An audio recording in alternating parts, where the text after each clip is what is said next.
I'm going to share with you the 10 keys to unlock what I call your quick brain. These are the 10 things scientifically proven to help you be faster, smarter, and better, to optimize your brain health and your fitness. And now, every single thing I'm going to say, nobody's going to debate, right? They're going to say, yes, of course, but common sense is not common practice. So what I'm going to ask people who are watching this is to rate yourself 0 to 10. How well am I doing in this one area? Like in terms of how I'm eating or exercising or something. And then you'll notice, everyone wants to know what the magic pill is. There's no magic memory pill, they're magic memory processes, right? If everyone wants to know the one silver bullet, you have to do all of these things because that's what falls within the focal point. Meaning the 80-20 rule, the 20% that gives you 80% of the results and the rewards. So really fast, the 10 keys for unlocking your quick brain. Number 1 is good brain food, all right? Good brain food, because you are what you eat. What you eat matters, especially to your gray matter. But there's certain foods that are really good for your brain, and you probably eat most of these foods as you are, because I know you're very... Blueberries. Yeah, all like blueberries is like, I call them brain berries, and avocados and the good fats and all of them. So there's 10 of them that I recommend. And so they're really excellent. They're very neuroprotective and such, including dark chocolate. So dark chocolate is good. What's good for your mood is generally good for your mind. But so a good brain diet is number 1. So just rate yourself on a scale of 0 to 10. How good is your diet? All right, number 2 is killing ants. Automatic negative thoughts, your self-talk. And so what I would recommend people, 0 to 10, how's that feel? How well are you doing? And not only that, but maybe going on a little fast or a cleanse. Like we cleanse the food we eat and things we put in our body, but what about the thoughts that we're putting in our body? Try to do 30 days with no negative thoughts. I mean, yeah, one day, or not complaining or something right, like no that. Complaining challenge. Because it's just, again, people get so addicted to these things like, complaining and whatever you're rehearsing, you're literally rewiring your brain to get more of that. It's not law of attraction. There's a law of action that's going on, that makes it, because all behavior is belief driven. And so you're wiring your brains to be really rehearsing those things. That's why they say that a fearful person dies 1,000 times, like a coward dies 1,000 times in their mind, and non-coward, like a brave person dies just once. Because every time you're rehearsing, oh, I'm scared of public speaking, you do it over and over again, not only do you get the fear of it every single time, because your mind doesn't know the difference between something you vividly imagine and something that's real. Literally, if you were to put on a brain sensing device, the same parts of your brain that would light up if a dog walked in, you see what parts of your brain lights up, and if you imagine that dog walking in, the same exact parts of your brain will light up. So the mind doesn't know the difference. It's the most powerful tool you have is your imagination. Our thoughts are things, and it's activating our imagination. So, don't do it to rehearse your fears and the things that are negative, right? Only have thoughts of things that you want to come and really happen. Okay. So the third thing, exercise. Okay. People, really, we know.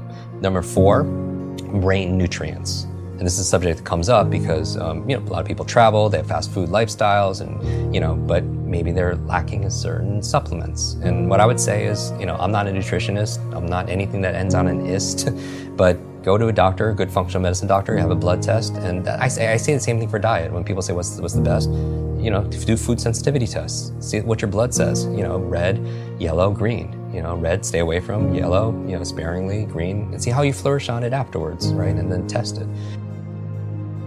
But same thing with nutrient profile. You can see what you're deficient at. Because if you're low on B vitamins, if you're low on DHA, then you're gonna have cognitive issues, right? So supplement. Fifth thing that you want to optimize your brain is a positive peer group. We know who you spend time with is who you become. And it's not just a positive thinking, affirmation quote. Literally, you have mirror neurons, and your mirror neurons in your nervous system is when you could watch a sport or watch a movie and you can feel what they feel. It's what or you have empathy for other people. We're always imitating people, right? And so who you spend time with is who you become, because you're imitating their habits, their behaviors, their thought patterns, and everything. So that's why they say you're the average of the 5 people you spend the most time with, right? If you're around 9 broke people, you're going to be the 10th, right? You hear these things all the time, but it's not just your biological networks or your neurological networks. Analyze your social networks, right? Because whether or not you smoke has less to do with your neurological networks and more to do whether or not your friend's friend smoke. It's going to have more of an influence. Sixth thing for your brain, clean environment. We know a clean environment is good for your brain. At an anecdotal level, you know when you clean your desk or you clean your laptop off, you know you have clarity of thought, right? But I don't just mean that, I mean clean air, clean water, because there's a lot of pollutants that's not good for your cognition, right? So from there we have number 7, sleep. This is a big one for so many people, right? And sleep is so important for your brain for 3 reasons. Number 1 is where you consolidate short to long-term memory. Everyone who pulled an all-nighter back in university, that hurt you because you need that sleep. Number 2, it's where you clean out the plaque that could lead to brain aging challenges. And that's what the latest research is saying in terms of leading to dementia and such. And then the 3rd reason is because when you dream. And here's the thing, you're like, what does that have to do with anything, Jim? It's like, you don't know how many amazing ideas and invention, literature, works of art came in dream states. Like, did you know, like I mentioned Mary Shelley, here in London, Frankenstein came to her in a dream. Paul McCartney came up with Yesterday in his dream. Like a chemist came up with the periodic table in his dream. Elias Howe created the sewing machine in his dream, right? Like, what are you dreaming about late at night? Because when you are working all day and you're learning all day, your brain doesn't shut off at night. At night, it's more active. People don't realize that. You think it's just not happening. It's actually more active, and it's coming up with solutions, and it's integrating stuff in the form of dreams.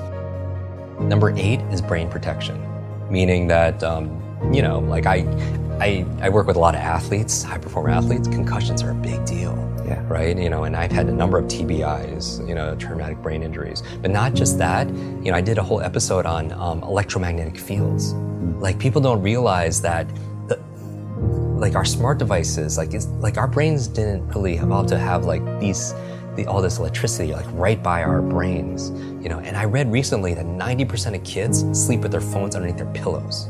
I mean, who knows the effect that's having? So better avoid it. Protect your brain. Okay. Wear a helmet. And then finally, 9 and 10, 9th key to keeping your brain alive is new learnings, right? The neurogenesis and neuroplasticity means neurogenesis, you could create new brain cells the day you die. Science never thought that. Neuroplasticity is saying you could create new connections. The way to improve neurogenesis, neuroplasticity, 2 things, novelty and nutrition. Just like when you're an athlete, just like training your body, you give it novelty or stimulus, and then you feed it with nutrition, right? And so that's how you build your mental muscles too. Finally, number 10, stress management. Stress management, meaning people don't realize it because it's invisible, but it's like you don't realize how much stress you're under until you're on vacation or you're getting a massage. You don't realize because it's all there all the time. It's like the fish that they don't see the water because it's there all the time. So what are we doing to cope? So, meditation, relaxation, massage, yoga, whatever it is that gets us stressed. But those are the 10 keys for unlocking your quick brain.